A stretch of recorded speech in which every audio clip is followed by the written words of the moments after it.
થોડા દિવસ પહેલા જૂનાગઢ શ્રીધામ ઝાલસર સ્વામિનારાયણ ગુરુકુલના સ્વામી પર હુમલો કરવામાં આવ્યો હતો, જેમાં હવે પોલીસે કાર્યવાહી કારીબને હુમલો કરનાર 5 આરોપીઓને ઝડપી પાડ્યા છે.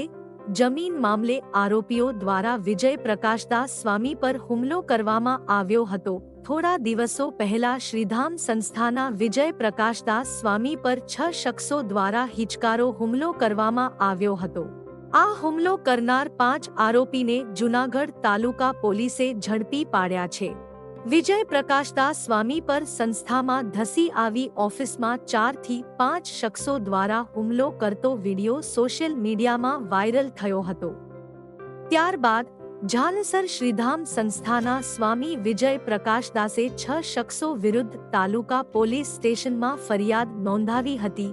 સ્વામી પર થયેલ હુમલાના ગુનાની ગંભીરતાને ધ્યાને લઈને તાલુકા પોલીસ દ્વારા ઊંડાણપૂર્વક તપાસ હાથ ધરવામાં આવી હતી, જેમાં દહેગામ નજીકની જમીન મામલે 6 શખ્સોએ સ્વામી વિજય પ્રકાશદાસને ભૂંડી ગાળો કાઢી તેની જ ઓફિસમાં માર મારવામાં આવ્યો હતો.